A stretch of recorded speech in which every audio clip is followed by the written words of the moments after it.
Okay, I'm here with writer-director of Him Indoors, Paul Davis. Hello. So Paul, you're probably best known for Beware the Moon, the documentary about an American werewolf in London. Have you always wanted to direct a narrative feature? Yeah, I mean, it was going to be like the natural step. It was going to be the progression after Beware the Moon. That was always my plan. But unforeseen circumstances sadly kind of put paid to that directly afterwards. And it kind of took me a little, I'll say a little while, it's now 4 years since then. It's taken me a while to kind of get back into the flow of things. I did some small acting jobs just to kind of be on a set again and rediscover that inspiration. And I did a short horror movie where I played like a Michael Myers-esque killer. And being on that set just kind of tipped the scales, like, right, okay, I'm ready. It's time to get behind a camera again. And that's when I started working, I was starting in development on a feature with the producer of The Devil's Business from a script written by James Moran called Silent Night of the Living Dead, which is a feature horror comedy zombie Christmas movie. But and one of the things that was really interesting about watching Cockneys on opening night, because I purposefully had not seen it or heard a lot about it from James beforehand, it was really interesting having lived with his script for Silent Night of the Living Dead for the past, for almost a year now, seeing that and being blown away by how completely different it is. Cockneys vs. Zombies is high octane, laugh a minute, it's swearing every 5 minutes, it's guns. Silent Night of the Living Dead is completely opposite. It's been written as a horror movie. The closest film I can think of in regards to tone is if Gremlins was a zombie movie. Right. Because even Gremlins has those moments that are quite, nerve jangling, and we've added a lot more of that to Silent Night of the Living Dead, because I said to James at the beginning, I want it to be scary and I want it to be funny. So when I did Him Indoors, because my producer went off to do another feature for 3 weeks, so it kind of gave me a little break in pre-production. But because I was so energized and I was hungry, I wanted to do something. And I cast Reece Shearsmith as the villain in Silent Night of the Living Dead earlier this year. And I'd had this concept for an agoraphobic serial killer dating way back to 1996, when I used to watch the BBC sitcom Game On with Samantha Janus, and one of the characters was agoraphobic. And I remember thinking at the time, and I don't know why I went here immediately, I just remember thinking at the time, it would suck if he was a serial killer. I could have come up with any other kind of profession that would mean he would have to leave the house. But no, I went straight to serial killer, so I don't know what that says about me. So I'd been nursing this idea for about 15 years, and it'd gone through different incarnations since then. I mean, there was one point where right before I'd read American Psycho, it was something similar like that. Is it in his head or is it real? And I saw American Psycho, I was like, oh, fuck, well, that's out the window. But there was a central concept that I'd loved from the Brian De Palma movie Sisters. So I kind of borrowed from that, and that's where Him Indoors kind of came from. Right, and it was always envisaged just as a short rather than... I mean, I think over the years I toyed with the idea of it possibly being a feature, but once this agoraphobic serial killer, who obviously can't leave the house and his victims have to come to him, that was the major draw to it, and that was the thing that tickled me, because it really is just a dirty little joke. Once you've established that and you have a victim come to him and you see how he deals with it, story's over kind of by that point. So when I came to do the short, I had the concept of the character, and I had the payoff. I knew where I needed to get. I knew what my ending was. So it was just a case of getting there, and working out what the story was going to be. Because when I actually sat down to write the script, that's all I had. I had the ending, and I had the character. So it was fun, just kind of creating this scenario, which I kind of drew inspiration from Curb Your Enthusiasm, of all places, where you're just watching this character melt down and watching him cope or not cope, as the case may be, as this scenario just progressively gets worse minute by minute by minute. And it's dangerous to an extent because Reece Shearsmith, who plays the character, he's so brilliant that you can't help but like him. Yeah. And it's established from the get-go that this guy is a serial killer. I mean, I borrowed a little thing from Psycho, because I love the scene in Psycho where Norman and Marion Crane are in the parlour and he's giving her a sandwich, and they're talking about taxidermy and how taxidermy is his hobby. From the opening line in this, we established that Gregory, Reece's character, his hobby is killing people. Yeah. You know, that's his hobby. It's not taxidermy, it's killing people. Yeah. So yeah, it was just a lot of fun just watching Reece bring that character to life. But it's kind of a Clockwork Orange kind of thing. You end up liking him, although you know he's this horrible person. You see him do a horrible thing like from the get-go, but as soon as Pollyanna comes into it and the mood kind of changes, because obviously he's trying to, everything's fine, everything's great. You can't help but like him. Yeah. And I think one of the dangers also, I put dialogue in it, knowing full well that this was going to play festivals, so it plays for a horror audience. It's like there's a reference in there to Nightmares in a Damaged Brain. Because he's agoraphobic, the last film that he saw at the cinema was The Fly in 1986. So there's lots of little nuggets in there for horror fans that I think the horror fans will be on his side more than anything else. But on the flip side, Pollyanna is so adorable in it, you like her as well. So it's a catch-22 when you get to the payoff as to what camp whose side you're on. Yeah. So you just mentioned Pollyanna McIntosh, who of course was in The Woman. Mm-hmm. How did you persuade her to come on board for the film? Once Reece Shearsmith was involved, it was not difficult getting anybody involved. Yeah. It's really funny because the three main cast members in it are Reece, Pollyanna, and David Schofield from An American Werewolf in London. I kind of felt I needed to put someone from An American Werewolf in London in there, otherwise it just wouldn't have been right. And David probably has the most distinctive voice, which worked for the character that he is in Him Indoors. But with Pollyanna, I mean, as you mentioned, The Woman, I mean, I was one of the 1,500 sat in the auditorium last year, just blown away by The Woman. And it's funny because Reece was in Birkenhair, Pollyanna was in Birkenhair, David Schofield was in Birkenhair, and I was in Birkenhair. And I didn't meet any of them on the set. It was kind of like I was like this dirty little child that was kept in the cupboard for one day's filming. But so there was that connection. When we got in touch with the agent, it was like, I was in Birkenhair, and I'd actually. It's funny because when I was writing Pollyanna's character of Lizzie, who's this rather enthusiastic, nosy neighbour who drops by unannounced and kind of really makes the situation worse for Reece's character. I didn't know kind of what direction I was going to go in with her character. It was either going to be a very reserved Lizzie who just accepted everything that was going on, or it was going to be this very in-your-face, a little bit of a ladette version. And I didn't decide what I was going to do until I got to the scene in the script where he actually opened the door to her, and then whatever the first line was going to be that came to my head kind of determined her character.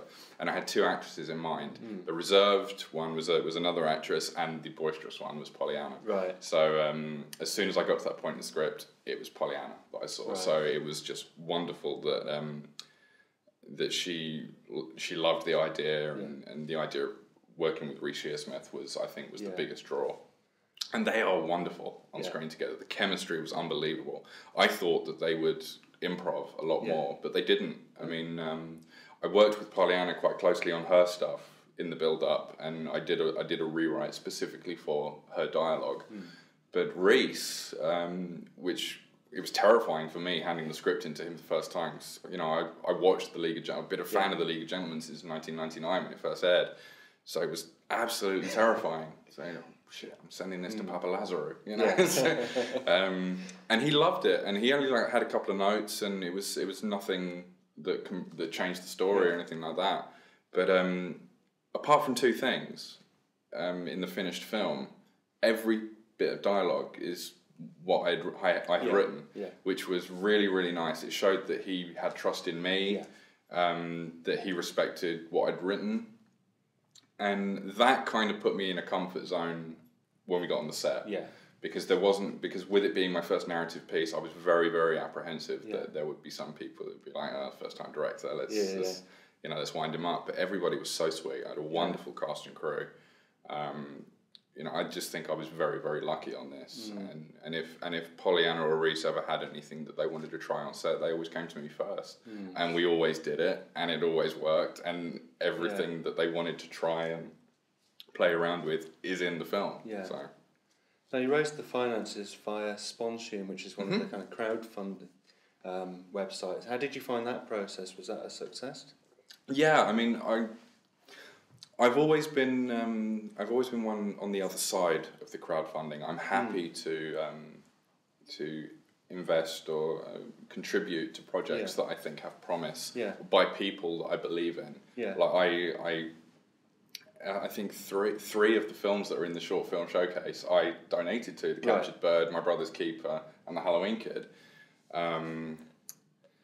So it was always something that from the contributor side I've always been fine with. When it came to actually having to do it myself, I was a little bit apprehensive because I've seen it done right and I've seen it done wrong, and I was just worried of because I'd never done anything like that before. I didn't know the best ways to go around it. Because at the end of the day, I'm a human being first, and then I'm a filmmaker. So it was just like devil and angel on my shoulder saying, "Do it, don't do it." So when when it was established that that was the only way that we were going to get the money for this, we set it up, and the PR machine just kind of ran away with it. I say the PR machine ran away with it. I was on Facebook and Twitter every fucking day for 12 days saying, "Hey, have you put money into this yet? Why not? If you haven't, you're a dickhead." Not really, not quite that harsh, but I was on it every day. My stance on crowdfunding now is I think that to get short films made, I think it's fantastic. I think it's a wonderful tool because you're making something that essentially that people then don't have to pay for afterwards. You're making something and then it will be free for people to see. That's the thing with this film. I've made it for people to see. I'm not going to sell it in any way. And I think one of the great things about crowdfunding as well, you can offer people cool little incentives. Like I think our top prize was we'd given away one of the weapons that was used, the screen used, and has blood on it. And there's if you've seen the poster that's in the foyer, you can see Reese Shearsmith's got a lovely pair of pink marigolds on. They were bought and are going to Fort Worth, Texas. So it's really strange what people will pay money for, but at the same time, if it wasn't for those people, we wouldn't have this crazy little short film. So you only completed funding, I think, middle of July, and the film's now playing here at FrightFest. So it must have been a huge effort to get everything done within kind of a 6-week period. The entire production, as you said, was a 6-week period from conception. When I first went to Reese Shearsmith, I think that was on the Tuesday. The fundraiser went up on the Friday. We had the money by mid-July. We shot the 25th and the 26th of July, and we wrapped on post-production last week. So a lot of sleepless nights, and I didn't let anybody else sleep either. As soon as I finished the edit, it was like on the phone to the producer at 2 o'clock in the morning. Hey, watch this. So but the great thing about my producer James Pears, same working hours as me. Guy never sleeps, so that suited me to a T. Because my ethic is that you work and as if it is the end of the world tomorrow. So I'm very impatient when it comes to my own work. I'm one of those guys that likes instant results, which never works in this business. So I'm going to have to work on that. But that's the only reason that we got the turnaround on this. And again, the cast and crew were just fantastic. I mean, the first day was hard work because we did everything that was all of our stuff with the Steadicam, which takes a short while. to get everything right. But then on the second day, we also had a location change on the first day, which with traffic at the beginning of the Olympics wasn't fun. So that was like a 2-hour delay in the shooting. And I think we had a special effects malfunction on the first day as well. But once, on the second day, we did all the stuff with Reese and Pollyanna, and they just fired through it so quickly. I think we started shooting at 8 o'clock in the morning, and we had our first 2 shots in the can by 8:45. Right. So I knew it was going to be a good day. Yeah. And we finished like 2 hours ahead of schedule on that second day, and we managed to reshoot the effects shot that screwed up on the first day. So that was everybody just powered through. Everybody was a complete trooper, and it wasn't as though everybody was getting paid loads to do it. I think everybody just believed in what we were doing, and it was just the fun of working with Reese Shearsmith, Pollyanna McIntosh, I'm just so happy with it, and I hope that everybody else really enjoys it, because it is one of those movies that I had a FrightFest audience in mind. We did set FrightFest as a deadline, not assuming that it would show here, but because there was no way that we were going to make the showcase or anything like that. And if anything, it was kind of a see what you think for a little extra. And I showed a rough cut to Paul McAvoy that hadn't even been graded. It didn't even have any sound effects at that time. Yeah. But he really enjoyed it. He thought it was funny, he thought it was shocking, which is exactly what I was going for. Okay, so final question. Have you got any more updates on when Silent Night of the Living Dead will go into production? We are currently financing, which is going very, very well. We have 3 members of the cast locked so far, they're the 3 that I'm allowed to talk about. It's Reese Shearsmith, Tom Savini, and AJ Bowen. AJ, of course, everybody knows from Hatchet 2, House of the Devil. Tom Savini's a legend in his own right, and the fun thing about that is they actually play father and son in the movie. And when we first announced it, a lot of people kind of assumed that they were the 2 main characters. They're not. Right. Tom's role in it is interesting, because when we announced it, he emailed me saying, "Can I die in your movie?" I was like, "Yes." So I get to kill Tom Savini twice. He turns into a zombie, and then we kill him again. So,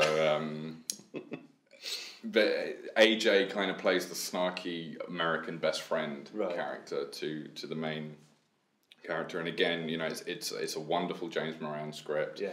Our special effects makeup artist is Dave Elsey, who last year won the Academy Award with Rick Baker for The Wolfman. Right. And just did Beast on X-Men First Class. Wonderful, wonderful, talented guy. A few other familiar names. Hair and makeup designer is Jenna Rage, who did Cockney vs. Zombies, Storage 24.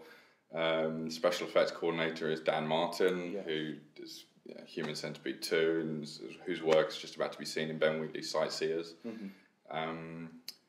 And just a wonderful collaborative effort from loads of different people in the field, and I love the script. The jokes are in the right place, the scares are in the right place, and there are a couple of moments in it that are just really, really horrible, really, really hot, just really nasty, which I think the zombie genre is missing. I mean, it's one thing to have a character ripped apart and you're kind of laughing along, and it's this giant roller coaster ride, but to be in a scenario where you're seeing it happen, and it's not only a character that doesn't really deserve it, but it's something that you wouldn't necessarily see. It's normally something where the camera would turn away. But no, I want it to be horrible. I want the zombie to be scary again. So it's kind of taking a leaf out of the Walking Dead's book in that respect.